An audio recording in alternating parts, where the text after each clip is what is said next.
마지막으로 내분비계에 대해서 공부를 해볼게요.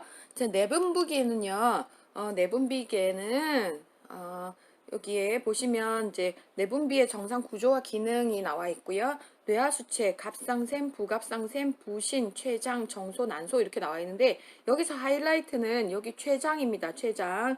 췌장이어서 여기에서 이제 당뇨가 거의 문제가 거의 나오고 있어요. 그래서 이 부분에 대해서 공부를 좀 많이 해보셔야 되겠고요. 그리고 여기 갑상샘 이야기가 계속 나오고 있어요. 그래서 갑상샘 기능 저하, 그리고 당뇨, 갑상샘 기능 저하 이런 것들 해서 여기도 기능 저하, 기능 항진 이런 것들, 그리고 이제 쿠싱 증후군의 감염 관리 이런 부분에 대해서 나오고 있기 때문에 그런 좀 나오는 부분들에 대해서 좀 더 중점적으로 이렇게 공부를 좀 하시면 좋겠습니다. 호르몬, 여기 내분비계는요, 호르몬이 이제 어디에서 어떻게 나오는지, 그리고 이게 이제 항진이 됐을 때 어떤지, 그리고 저하가 됐을 때 어떤 것들이 있는지, 이런 특징적인 증상들, 그리고 그거를 해결하기 위한 간호중재가 어떤 것들이 이루어지고 있는지를 포커스를 두시고 공부를 하시면 좀 도움이 많이 되실 거고, 그리고 이전에 각종 질환들에서 이런 그 내분비계의 문제들이 다 포함이 좀 됐었던 내용들이에요. 그래서 그러한 그 내용들을 여러분들 기억을 소환을 하셔서 구슬도 깨어야 보배, 모든 지식은 연관 해가지고 공부를 하시기 바랍니다. 뒤에 보시면요, 그림이 일단 나와 있는데 이게 여기에 이제 핵심입니다. 핵심. 그래서 내분비계는 외분비선과 이제 내분비선이 있는데, 외분비선은 관을 따라서 이렇게 분비가 되는 뭐 침샘이라든지 기름샘 이런 것들이 있고요. 내분비선은 호르몬을 분비를 해서 몸의 전체의 항상성을 유지하는 이런 것들을 얘기하면서 혈액내로 이제 분비가 되면서 직접 표적 세포에 이제 운반을 하게 되는 내분비선이 이렇게 있습니다. 자, 내분비선은요, 내분비선, 여기에 이제 이걸 가지고 이제 내분비계다, 이렇게 얘기를 하고 있죠. 그래서 이 내분비계의 이제 위치는 시상하부, 시상하부, 뇌하수체, 갑상샘, 흉선, 부신, 그 다음에 송과체, 그 다음에 부갑상샘, 췌장, 신장, 그리고 생식샘 이렇게 일단 나눠지고 있습니다. 여기에서 이제 표를 좀 더 나오게 될 텐데 여기에서 이제 호르몬은 그 피드백을 통한 분비가 있고요. 그 다음에 이제 신경계 조절이나 이제 주기에 따라서 이렇게 하는 게 있습니다. 그래서 분비 보시고 이제 운반, 작용, 기능. 그래서 내용들은 읽어보시면서 정리를 좀 해주시면 되겠고요. 자, 여기에서 시상하부와 내하수체와의 관계 이렇게 나와 있는데 여기에서도 그 방출 호르몬을 시상하부에서 여기에서 일단 먼저 시작을 해주면 이게 뇌하수체 전엽으로 가서 이제 자극을 시켜가지고 이게 뇌하수체 전엽에서 이 호르몬들을 이제 분비를 하게 되고 그게 이제 표적기관에서 이제 그 호르몬들을 이제 또 이제 진짜 이제 분비를 이제 막 하게 되는, 그래서 이게 방출 호르몬, 그 다음에 자극 호르몬, 그 다음에 표적기관에서의 호르몬 분비 이런 식으로 진행을 하는 것으로 되어 있습니다. 지금 여기 표 있는 거 있죠? 여기 내분비계와 호르몬 분비, 이 표는요, 여기 지금 내분비계의 거의 핵심입니다. 핵심이어서 여기에서 이제 분비되는 호르몬들이 있고요. 거기에서 기능들, 그리고 분비가 과다가 됐을 때, 그리고 분비가 저하가 됐을 때 이런 부분들을 아예 다 그려놨어요. 그래서 요 표는요, 어디다 붙여놓고 이거를 보시고 정리를 좀 하시면 좀 도움이 좀 많이 되실 거예요. 그래서 뇌하수체 전엽 호르몬과 뇌하수체 후엽 호르몬, 이거는 어떤 것들이 이제 분비가 되는지는 반드시 기억을 해주셔야 되겠고, 뇌하수체 후엽 호르몬이 외우기가 더 쉽죠. 그죠? 항이뇨 호르몬과 옥시토신은 뇌하수체 후엽에서 분비되더라. 이걸 외우면 그거 이외의 거는 뇌하수체 전엽에서 분비가 되는 거니까 이거를 이제 기억을 잘 해주시면 되겠습니다. 여기에서 이제 좀 기억을 해야 되는 거는 여기에서 뇌하수체 전엽에서 분비가 되는 갑상샘 자극 호르몬이 분비가 되면서 여기가 분비가 과다가 되면 갑상샘 기능 항진증이 오고요. 분비 저하가 되면 기능 저하증이 이렇게 오게 되죠. 그리고 성선 자극, 부신피질 자극 호르몬은 이제 콜티졸과 연관되면서 분비가 과다가 되면 이제 쿠싱 증후군과 일단 연관된다. 이렇게 보시고 성선 자극 호르몬의 분비가 과다되면 성조숙과 연관이 되겠다. 자, 유선 자극 호르몬 이거는 유즙 분비와 일단 관련이 있어서 무월경, 임신에 관계없이 유즙이 분비되는 이런 상황이 이제 되고요. 성장 호르몬이 한 번씩 나오고 있는데 성장 호르몬은 세포, 골, 연, 조직, 성장 촉진 그리고 이게 이제 어느 정도의 이제 당 대사에 이제 영향을 이제 미치게 되고 그 다음에 단백질 합성에 이렇게 증가되는 이런 것들이 이제 영향을 다 미치게 되면서 이게 이제 너무 과다하게 분비가 되면 아이들에서는 거인증, 성인, 말단이 이제 그 성장판이 다 닫힌 그 성인에서는 말단 비대증 이런 것들이 나타나게 되죠. 그래서 어린이에게서 이 성장 호르몬 결핍이 일어나게 되면 애는 자라지를 않게 되는 거죠. 그래서 그런 이제 그 성장 호르몬을 이제 옆으로 사이드로 맞아주면서 이제 키를 키우고 이제 성장을 이루어나게끔 이렇게 하고 있습니다. 뇌하수체 전엽에서 항이뇨 호르몬이 있죠. 그래서 요게 분비가 되면 소변을 안 보게 되는 거잖아요. 근데 이 분비가 저하가 되면 요붕증 하루에 3000cc 이상 소변을 보게 되는 요붕증이 일단 생기게 되는 거고 이게 너무 과하게 분비가 됐다. 그러면 시다 있죠. 그 ADH 부적절 증후군 시다 있죠. SIADH 이런 것들이 SIADH 그죠? 그래서 요거는 이제 신경계 할 때 제가 설명을 드렸던 부분이니까 그때를 이제 더 참고해서 더 봐주셔도 되겠습니다. 그리고 옥시토신은 강한 자궁 수축, 유선에서 유즙 분비 이런 것들이 일어나게 되면서 분만 촉진과 분만 지연에 이제 관련이 되어 있다. 그래서 요건 여성 부분에서 좀 많이 배웠던 부분이죠.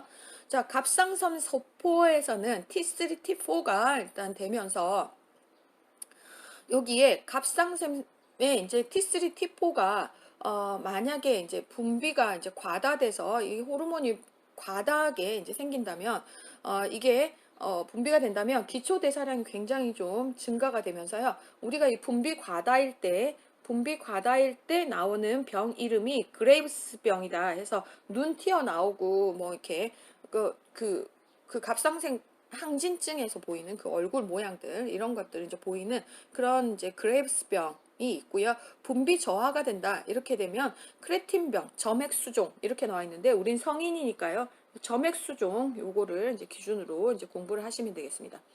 갑상샘의 이제 소포 곁에서는 그러니까 여기에 그서 이제 분비되는 거는 이제 칼시토닌 이 분비가 되면서 이거는 칼슘 농도를 혈중 칼슘 농도를 저하시키는 그런 역할을 하면서 PTH 부갑상샘 호르몬의 이제 역할을 좀 기항작용을 하게 되는 이런 역할을 이제 하게 된다. 부갑상샘 호르몬은 우리가 골다공증 할 때 계속 나왔었던 이야기죠.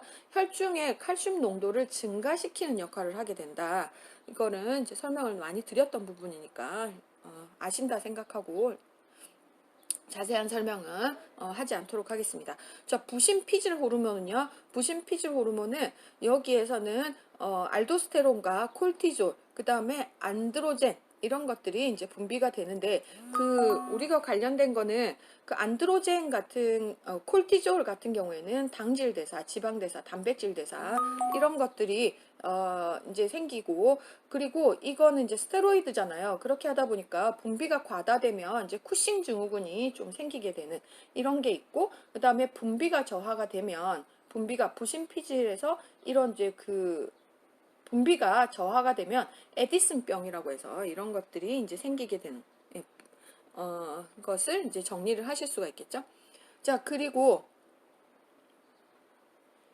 이제 부신 수질에서는 에피네프린과 노에피네프린 요런 이제 교감신경 자극이 되는 이런 이제 물질들이 이제 분비가 되죠. 그래서 이 에피네프린과 노에피네프린은 이렇게 혈관을 수축시키고 이렇게 되면서 이 혈압을 상승시키고 이런 작용들을 이제 나타나게 되는 거죠. 자, 이게 이제 분비가 가다가 되면 이제 고혈압 증상들 이런 것들이 나타나고 그리고 갈색 세포종이라고 해서 내분비성 고혈압 질환이 일단 생기게 되겠습니다. 그리고 이제 췌장은 인슐린과 글루카곤이 있죠. 그래서 알파 세포, 베타 세포에서 이렇게 분비가 되고 이거는 이제 혈당을 조절하게 되는 이런 역할들을 하게 된다. 그리고 고환, 난소에서는 이제 테스토스테론, 난소에서는 에스트로겐과 프로게스테론 등 이런 것들이 이제 분비되고 있다. 그래서 요 표는요, 요 표는 잘 기억을 해주시고 어떤 것들이 줄었을 때 어떤 병들이 생기는지 이런 것들을 잘 정리를 해주시고 여기에서 내분비계의 정말 하이라이트 부분이기 때문에 요거는 정말 잘 관리를 하셔서 이거에 대해서 이제 나머지 뒤에 부분들은 이제 세부적인 내용들 들어가면서 이제 정리를 하시는 거기 때문에 요 병들을 파악을 하고 그런 다음에 나머지 부분들을 정리를 해 주시면 되겠습니다. 자, 뇌하수체부터 일단 들어가면요. 여기에 뇌하수체는 시상 하부에 이렇게 위치를 하고 있고요.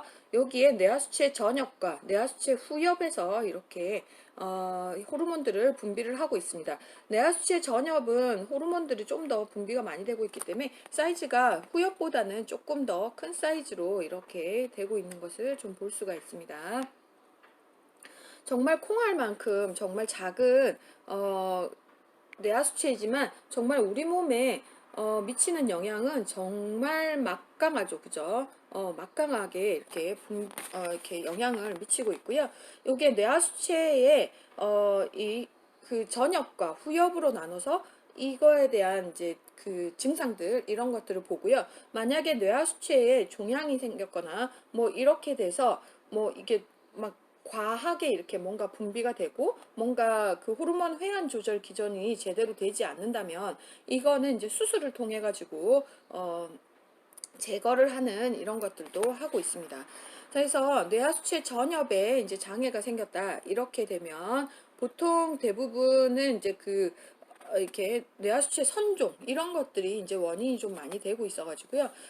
이런 이제 항진증이 이제 보통 이제 생기게 되고 이렇게 생기게 되면 호르몬 이제 과잉 분비가 되면서 이게 아까 그런 해당 호르몬들이 있었잖아요. 그런 것들이 이제 과하게 일단 분비가 되고 그렇게 되면서 이제 유즙 분비가 증가되고 뭐 거인증, 말단 비대증, 쿠싱병, 갑상선 기능 항진증, 그다음에 성장 장애 이런 것들도 이제 생길 수가 있죠. 그리고 이제 밑에 보시면 이제 쿠싱 그렇죠? 네. 이 말단 비대증과 이제 쿠싱에 관련된 이런 내용들이 계속 있고요. 그래서 이 뇌하수체 기능 항진증이 있다면 거인증이 생기고 쿠싱병이 생긴다. 이걸로 해서 이제 그러니까 이거는 그러니까 사실 그러니까 어느 그 호르몬이 어디에서 분비되느냐 그러면은 거기에 대해서 항진증이 있다면 어떤 증상들이 나타나느냐 이거는 호르몬 종류만 외우면 그냥 그대로 해결되는 문제니까 이거는 그냥 외우는 수밖에 별로 방법이 없는 것 같아요. 그래서 요 파트 내분비는요 그냥 막 외우세요. 그냥 어쩔 수가 없어요. 자, 뇌하수체 기능 저하증이 있다면 그에 대한 반대 증상들이 있겠죠. 자, 그리고 뇌하수체 후엽에서는 여기가 항이뇨 호르몬이 분비가 만약에 되지 않았다. 이게 적절히 조절이 되지 않았다. 그러면은 소변을 이렇게 재흡수되는 걸 막으면서 이렇게 붙들고 있는 거니까 소변을 이렇게 어느 정도 농축이 되고 이렇게 했어야 되는데 그게 이게 분비가 안 되니까 붙잡지를 못하는 거예요. 소변이 계속 빠져나가죠. 그렇게 하다 보니까 이게 이제 다량의 희석된 이제 소변이 배뇨가 되면서 한 하루에 3000cc 이상 이렇게 보게 되는 요붕증이 일단 생기게 되는 거죠. 소변을 옹창 많이 보다 보니까 어떻게 돼요? 몸에 수분이 계속 빠져나가니까 물을 계속해서 먹게 되는 이 다갈 증상들 이런 것들이 일단 나타나는 걸로 이제 보시면 되겠습니다. 자, 그래서 이렇게 보시고요. 그 다음에 얘가 이제 과하게 분비가 됐다. 자, 이제 과하게 분비가 됐다. 이렇게 되면 이제 항이뇨 호르몬 부적절 증후군이다 해서 이제 시다가 나오고 있죠.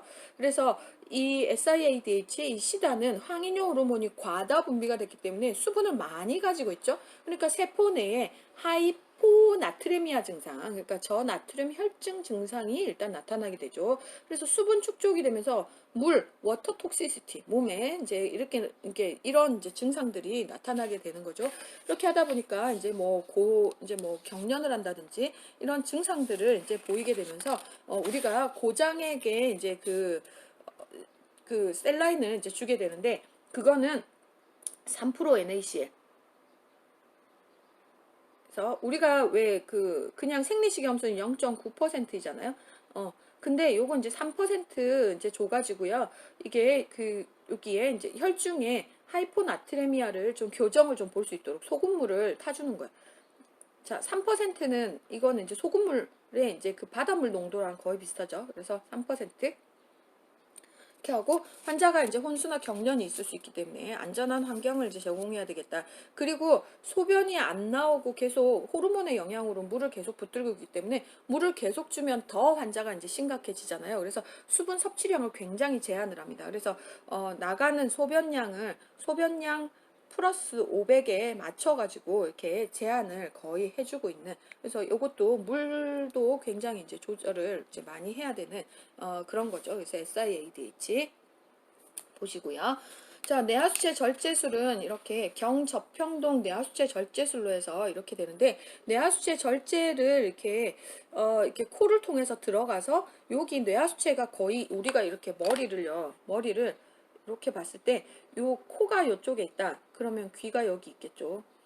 그러면 머리를 이렇게 했을 때 거의 가운데 딱 있어요. 그래서 가장 접근하기 좋은 방법은 요 코 쪽을 통해서 이렇게 들어와서 하고 가는 게 가장 좋습니다.